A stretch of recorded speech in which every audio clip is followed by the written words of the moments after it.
សូមគោរពនឹងជំរាបសួរពុកម៉ែបងប្អូនដែលកំពុងតាមដានទស្សនាវីដេអូនេះទាំងអស់គ្នា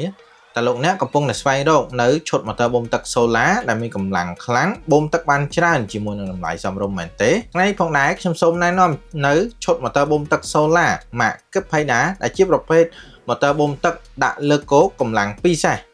ដែលយើងធ្វើការដំឡើងជូនអតិថិជនដើម្បីយកទៅបូមទឹកពីប្រឡាយទៅ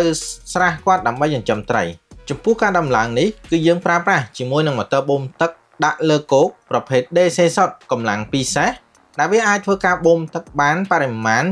56ម៉ែត្រគីបក្នុង1ម៉ោងយើងធ្វើការទម្លាក់ទុយោចូលទៅក្នុងទឹកប្រវែង8ម៉ែត្រហើយតភ្ជាប់ជាមួយនឹងទុយោទឹកចេញទំហំ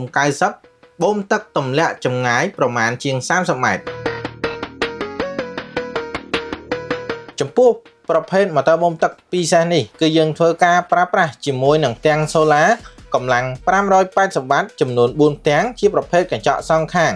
តែយើងធ្វើការដំឡើងជូនអតិថិជនចំនួន20ឈុតដោយសារតែតម្រូវការប្រើប្រាស់ទឹកច្រើនរបស់គាត់ចំពោះម៉ូទ័របូមទឹកសូឡាដាក់លើគោកប្រភេទនេះយើងអាចប្រើប្រាស់បានច្រើនយ៉ាងមិនថាបូមទឹកពីប្រឡាយទន្លេស្ទឹងបឹងព្រែកដើម្បីស្រោចស្រពដំណាំចម្ការឬបំពេញស្រះនោះទេហើយវាក៏អាចធ្វើការរុញបានចម្ងាយប្រមាណជាង3ទៅ400ម៉ែត្រ